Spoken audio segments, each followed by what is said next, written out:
McKay. Today our focus is going to be on sums and differences of decimals. But if you'll pay attention as we go through, notice that some of these don't start off in the form of a decimal. A decimal is the same thing as a fraction. It's just written in a different form. They are part of a number, all right? So, whenever we are adding and subtraction, the one rule with addition and subtraction is the denominators have to be the same. You cannot add and subtract fractions without the denominator being the same. If the denominator is not the same, we have a problem, all right? What you can do is, we would find the least common multiple, or known as LCM, all right? What that is multiples are when you take the numbers and you multiply it by another number. So multiples of 5 is 5, 10, 15, 20, 25, 30, all right? Multiples are the product of you taking one number and multiplying it by other numbers. So if I wanted to find the multiples of 4, the multiples of 4 is 4, 8, 12, 16, 20, 24, so on and so forth, all right? So if I add 4 each time under the 4, starting with 4, those are multiples of 4. Multiples of 3, 3, 6, 9, 12, 15, 18, so on and so forth, all right? That's what we need to make sure we pay attention to when we talk about multiples. Here we have 25 and 3/10 plus 376 and 77 hundredths, okay? Now, we can go ahead and we can add these up, but the one thing that we have to do is we have to make sure that the denominators are the same. But in this case, we don't have the same denominator. How do I get the same denominator? I think you told me already. Find the least common multiple. And what you do is you find the least common multiple between the two.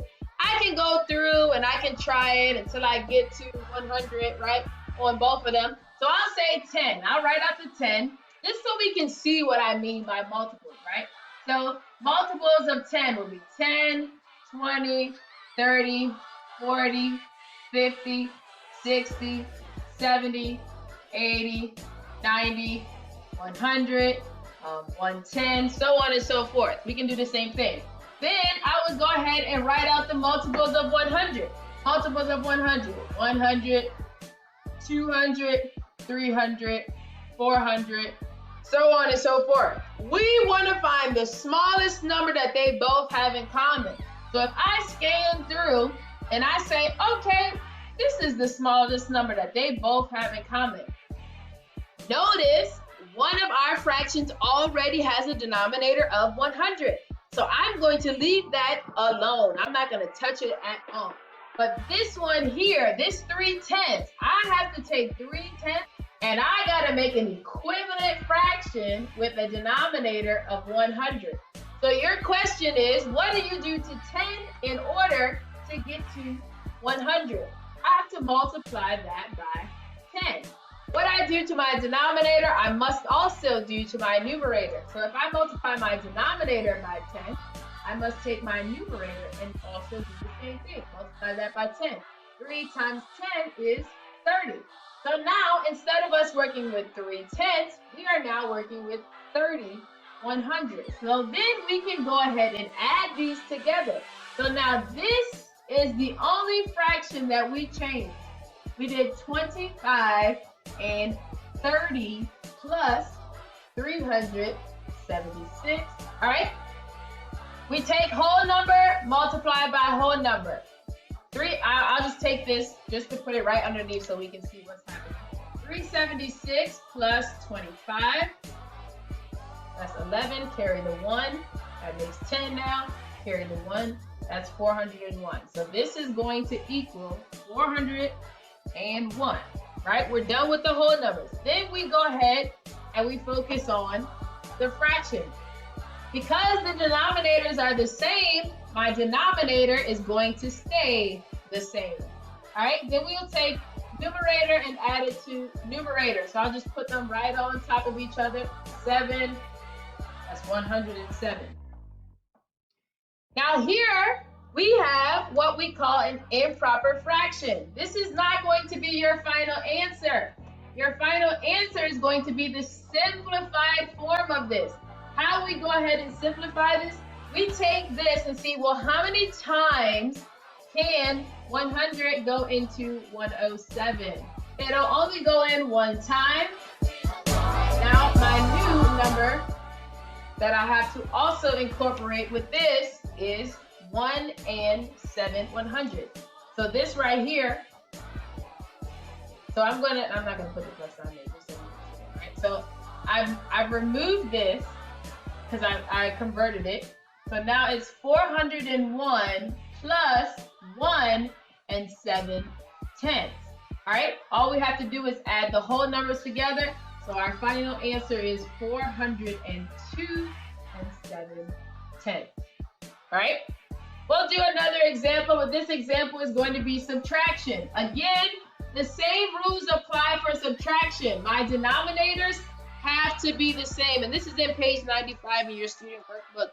So we're going to have 426 and 1/5 minus 275 and 1/2. All right. Notice the denominators. I have a denominator of 5 here, and I have a denominator of 2. They are not the same, so I cannot do anything until I find the least common multiple between the two.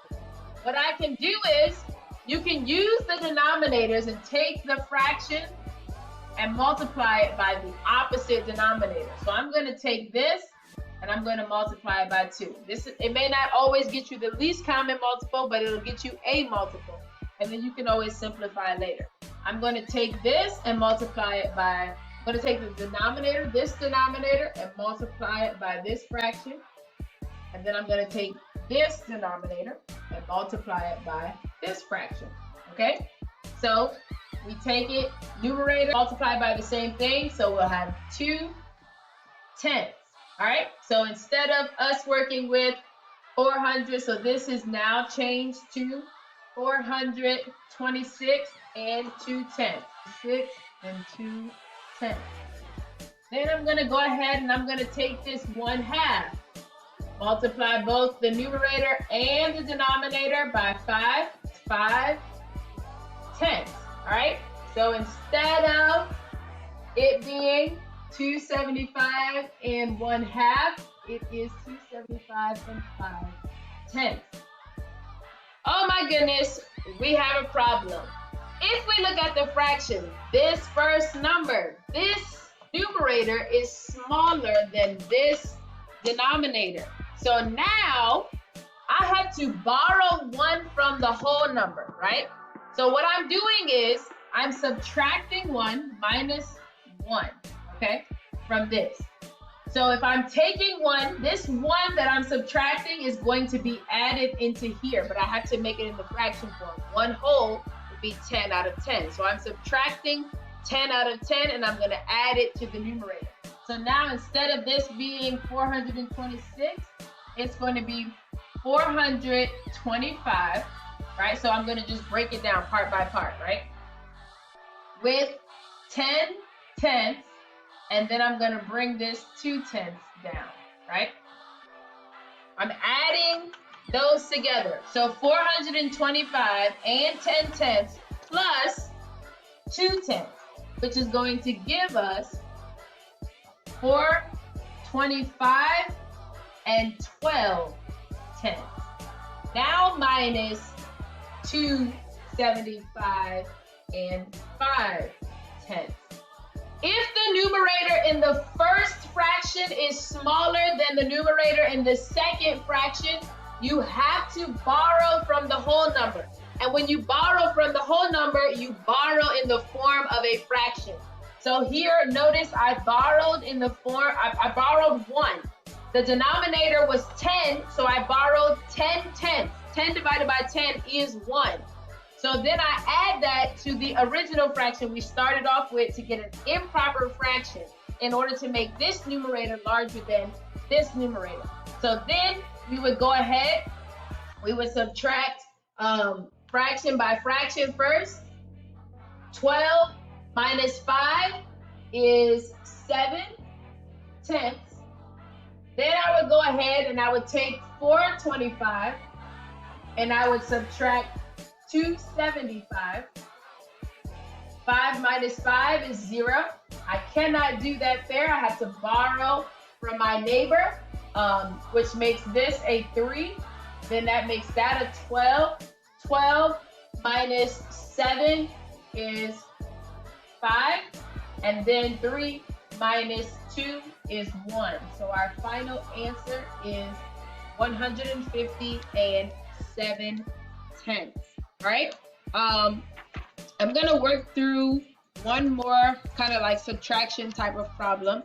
And we can always take this and convert it into a decimal. How you convert a fraction into a decimal? You have to divide the denominator by the numerator. And we'll see that within the next example. So the next example, this is on page 96 in your student workbook. It says, Samantha and her friends are going on a road trip that is 245 and 7/50 miles long. They have already driven 128. Okay, how much further do they have to drive?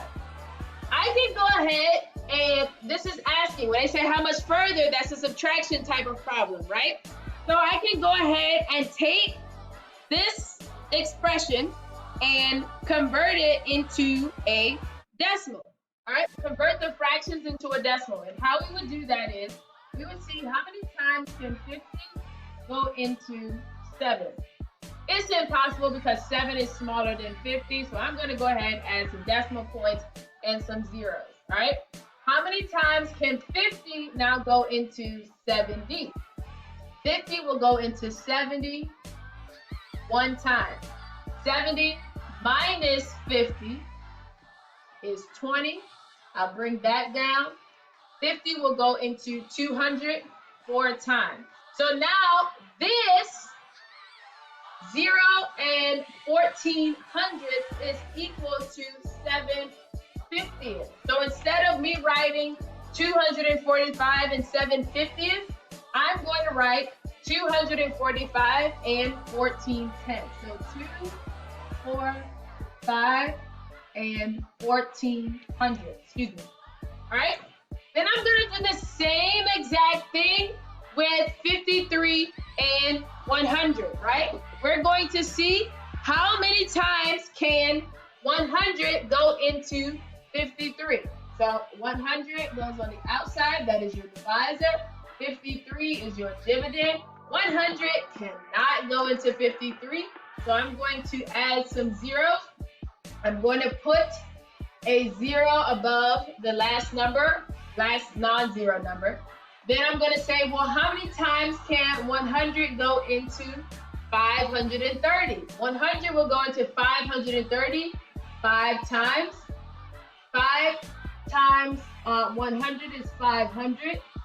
530 minus 500 is 30. I'll bring this 0 down. How many times will 100 go into 300? 3 times. So instead of us writing 128 and 53 hundredths in the fraction form, we're going to use this decimal because this fraction is 100 in the decimal form.